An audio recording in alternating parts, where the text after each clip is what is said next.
everyone's looking for the young guy. They're looking for McVay. I think take a shot out Todd Bowles, get him a second shot at head coach, and see if he can do it. I don't think they will. If they don't have Anthony Davis, I'm saying it right now. If Anthony Davis is out for the playoffs, they don't make it out of the first round.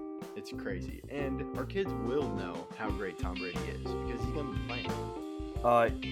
Yes, it is 15.0%. That's what the Yankees brought Garrett Cole to do. He was a 6th-round pick.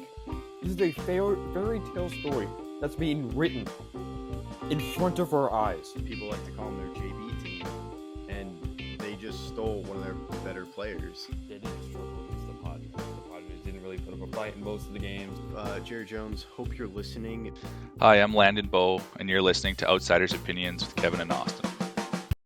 What's up, y'all? Welcome to our NBA/NCAA opinions of the week. As Austin, we don't talk too much about NCAA coaches outside of March Madness, but this one is surprising because Michael Malone, next coaching job is in college with UNC compared to the NBA.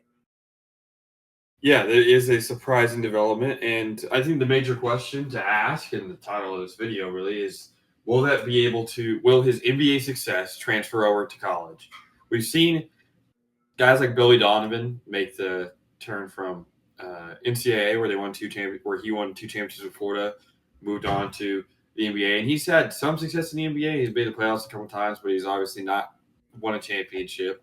And we've seen the reverse of it. But do you think Michael Malone can recruit? Do you think that he can do some of the things that are necessary for a guy who's really only been an NBA head coach? Yeah, you bring up a lot of good points. I think recruiting, he does that a lot with free agency, and that's basically kind of with the transfer portal and that whole NIL saga. That's something you have to do as a coach.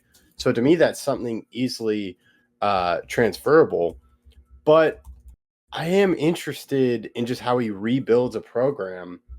And looking at UNC, this is the second time they've brought a head of course, Bill Belichick is one of the best coaches in NFL history, but a professional coach to the college level. And you're doing the same thing with Michael Malone.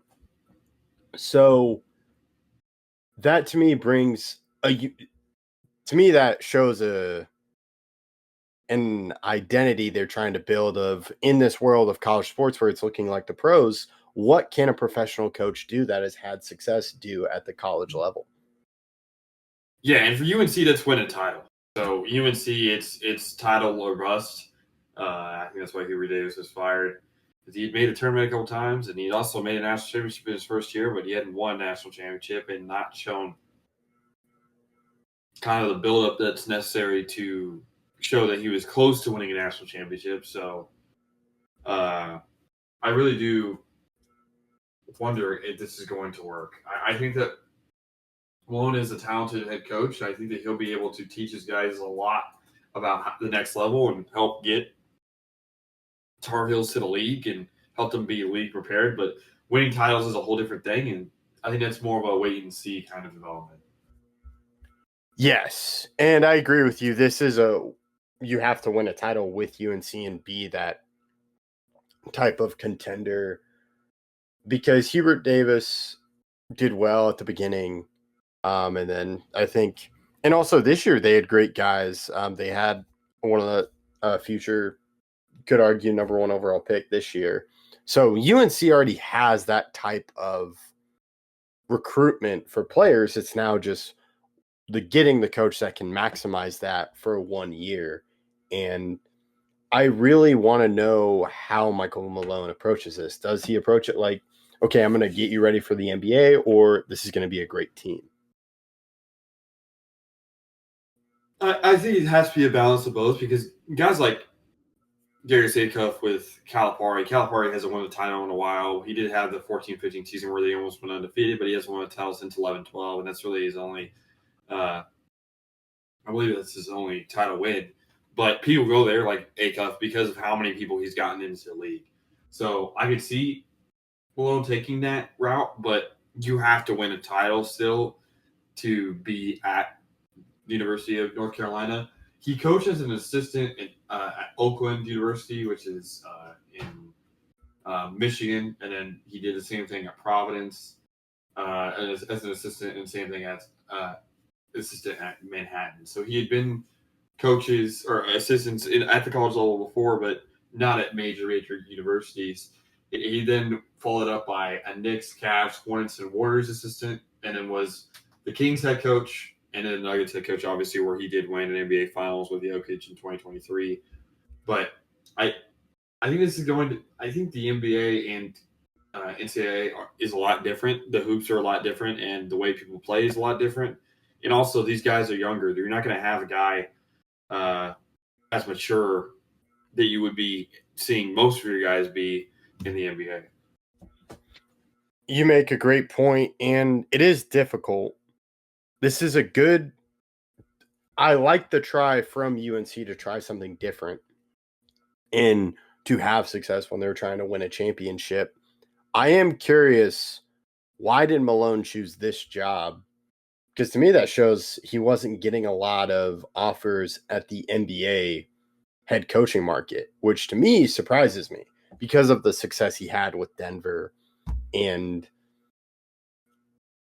I'm surprised a team wouldn't go after him. Like, let's say the Bucks move on from Doc Rivers. Why not bring in Michael Malone? Or, I'm trying to think. I'm sure there are going to be other jobs that open up in the NBA. So to me, how long do you think Malone stays at UNC? As long as he keeps winning.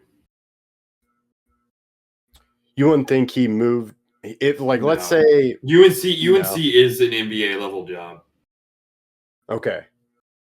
It's one of the biggest jobs in U.S. sports. I mean, being the UNC basketball coach is, the Duke basketball coach, UConn basketball coach, maybe Villanova.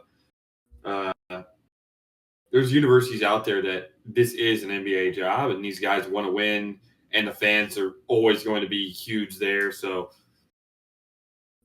it's just like Kirby Smart in in college football, like, he's not going to go to the league. I mean, there's no reason he's at Georgia, right? Like, or Sarkisian in Texas, or some of these other guys. Like, I just don't see a reason to leave. There's just no point. Ryan Day at Ohio State, like, these are universities that are basically NFL teams, and that's the same thing here. I believed a lot more in Billy Donovan being signed here because he had so much success at the college level, but I still like this hiring. Like I said before, it's a wait and see sort of environment because he still has to prove that he can win at this level of basketball. It's not the same, but I do believe he can do it.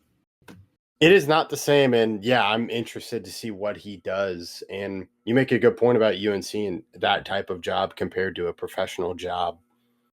So I'm very interested to see how it goes, especially for UNC as they're trying the professional and professional coach coming to the college level. So we will have to see. Definitely a shocking hire, but an interesting one as well. So we will keep you updated on that, and we appreciate you listening to Outsiders Opinions.